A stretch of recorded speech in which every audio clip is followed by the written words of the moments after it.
નમસ્કાર, એકવાર ફરીથી તમારા બધાનું હાર્દિક સ્વાગત છે મારી યુટ્યુબ ચેનલમાં. તો વોકિંગ કરવાથી, રેગ્યુલર ચાલવાથી શું ફાયદા થાય છે એ 90% લોકો જાણતા નથી. તો આજે નિયમિતપણે ચાલવાથી, રેગ્યુલર ચાલવાથી શું 5 અદ્ભુત ફાયદા થાય એના વિશે હું વાત કરીશ. તો જૂની વાતો નહીં કરું, જે ઓલરેડી તમે લોકો જાણો જ છો કે કોમન શું બધા ફાયદા થાય છે વોકિંગ કરવાથી. જેમ કે બ્લડ પ્રેશર ઓછું થાય છે, વજન ઘટે છે, કોલેસ્ટેરોલ ઓછું થાય છે. તો એ કોમન ફાયદા વિશે આ વિડીયોમાં વાત નહીં કરીએ, પણ કંઈક હટકે વાત કરીશું. અને તમે આ અદ્ભુત ફાયદાઓ શું થાય છે વોકિંગ કરવાથી એ જો તમે જાણી લેશો તો તમને એક એન્કરેજમેન્ટ, પ્રોત્સાહન, મોટિવેશન મળશે કે તમે રેગ્યુલર ચાલશો. તો વિડીયોને છેલ્લે સુધી જરૂરથી જોજો, અને જો ચેનલ સબસ્ક્રાઈબ નથી કરી તો સબસ્ક્રાઈબ જરૂરથી કરી લેજો. તો સૌથી પહેલો ફાયદો શું થાય છે જો તમે રેગ્યુલર ચાલો છો તો જ્યારે તમે ચાલો છો ત્યારે જે વજન વધારનાર તમારા શરીરમાં જે જીન્સ છે એની કેપેસિટી, એની ક્ષમતા છે એ ઓછી થઈ જાય છે.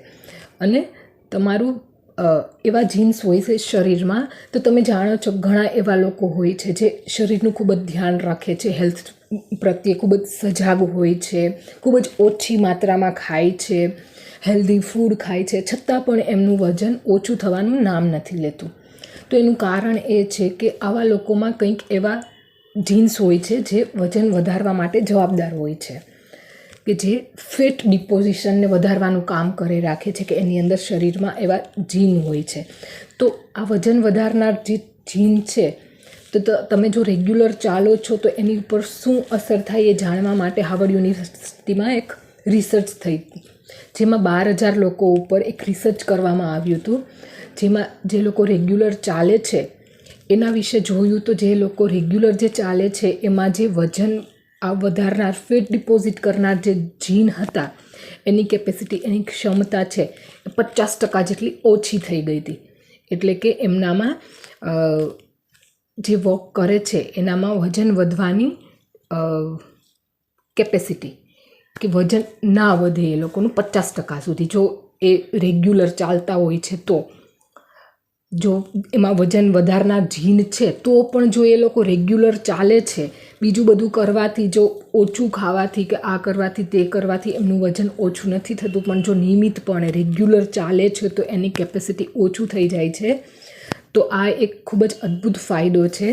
તો રેગ્યુલર નિયમિત વોકિંગ કરવાનો બીજો ફાયદો, અદ્ભુત ફાયદો એ છે કે જ્યારે તમે રેગ્યુલર ચાલો છો તો તમારી જે સ્વીટ ક્રેવિંગ છે, જે મીઠાઈ ખાવાની, જે ગળી વસ્તુ, શુગરી વસ્તુ ખાવાની જે ઈચ્છા છે, જંક ફૂડ ખાવાની ઈચ્છા છે, એ ખૂબ જ ઓછી થઈ જાય છે. આ સાંભળવામાં ખૂબ જ નાની વાત લાગશે, પણ ખૂબ જ ઇમ્પોર્ટન્ટ છે. કેમ કે જ્યારે તમે આવી બધી વસ્તુઓ ખાઓ છો ત્યારે તમે ઘણી બધી બીમારીઓ જેવી કોલેસ્ટેરોલ છે, બ્લડ પ્રેશર છે, સ્ટ્રેસ છે, વજન વધવું છે, ઘણી બધી એવી બીમારીઓ છે જે આવી વસ્તુઓ ખાવાથી જ આપણે આમંત્રણ આપીએ છીએ. એવી બધી બીમારીઓને દૂર રાખી શકો છો જો તમે નિયમિત ચાલો છો. જો જ્યારે તમે ચાલો છો ત્યારે તમારી અંદર એવો હોર્મોન સિક્રેટ થાય છે જે તમને આવું બધું ખાવાથી રોકે છે. એટલે કે તમે આવું બધું ખાવ નહીં એના માટે પ્રેરે છે, અને હોર્મોન સિક્રેટ થાય છે. એટલે તમે આવી બધું વસ્તુની ક્રેવિંગથી બચી જશો જ્યારે તમે નિયમિત ચાલો છો. જો તમે વધારે નહીં તો તમે 15 મિનિટ પણ રોજ ચાલો છો તો તમારી જે આ ક્રેવિંગ છે, સ્વીટ ક્રેવિંગ છે, બહારની જે વસ્તુ ખાવાની, જંક ફૂડ ખાવાની ઈચ્છા છે, એ 70% જેટલી ઓછી થઈ જાય છે. નિયમિત ચાલવાનો ત્રીજો જે ફાયદો છે એ સ્પેશિયલી લેડીઝ માટે છે. જે લેડીઝ નિયમિત રેગ્યુલર ચાલે છે એમને બ્રેસ્ટ કેન્સર, જે છાતીનું કેન્સર છે, એમનું જોખમ છે એ 14થી 15% ઓછું થઈ જાય છે કમ્પેરેટિવલી. જે લેડીઝ ચાલતી નથી નિયમિત એ લોકોને બ્રેસ્ટ કેન્સરનું જોખમ ખૂબ જ ઓછું થઈ જાય છે. તો આ પણ એક ચાલવાનો, રેગ્યુલર વોકિંગનો ખૂબ જ અદ્ભુત ફાયદો છે. નિયમિત ચાલવાનો ચોથો ફાયદો એ છે કે સાંધાનો જે દુખાવો છે, સાંધાનો દુખાવો ખૂબ જ ઓછો થઈ જાય છે. જનરલી તમને ગોઠણ દુખે છે, કમર દુખે છે ત્યારે આપણે શું કરીએ છીએ? આરામ કરવાનું ચાલુ કરી દઈએ છીએ. પણ કરવાનું આનાથી ઉલટું હોય છે, કે ચાલવાનું ચાલુ કરી દેવાનું હોય છે. જો તમે વોકિંગ કરવાનું ચાલુ કરી દો છો તો સાંધાની વચ્ચે જે લુબ્રિકેન્ટ છે એ વધે છે, અને લિગામેન્ટ્સ છે, જે મસલ્સ, સ્નાયુ છે, બોન છે, એ સ્ટ્રોંગ બને છે, મજબૂત બને છે, અને સાંધા ઉપર લોડ ઓછો આવે છે, જેથી સાંધાનો દુખાવો ઓછો થઈ જાય છે. જો તમે ફિટ છે, તમારી ફિટનેસ સારી છે અને તમે હેલ્ધી છો તો તમારે રેગ્યુલર 1 થી 1.5 કિલોમીટર જેટલું જરૂરથી ચાલવું જોઈએ, તો તમને એનો ખૂબ જ ફાયદો થશે.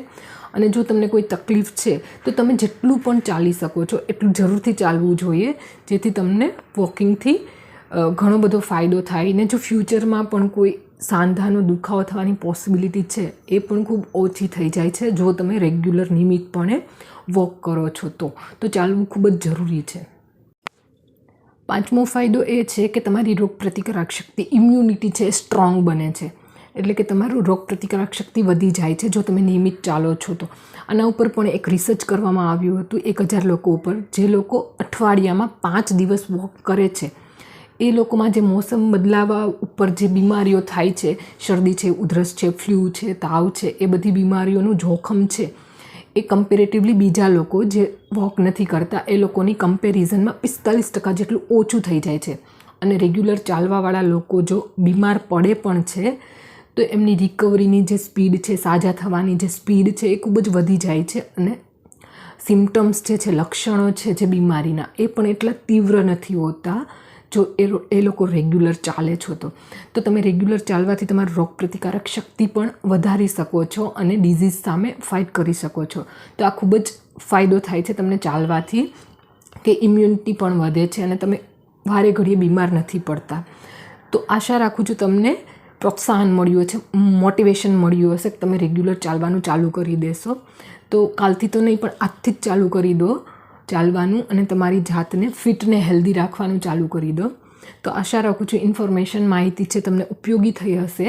અને જો ઉપયોગી થઈ છે તો ફ્રેન્ડ્સ ગ્રુપમાં શેર કરજો, વિડીયોને લાઇક કરજો અને ચેનલ સબસ્ક્રાઈબ નથી કરી તો જરૂરથી સબસ્ક્રાઈબ કરજો. ફરીથી મળી આવા જ વિડીયો સાથે, ત્યાં સુધી રજા આપશો. નમસ્કાર, થેન્ક યુ.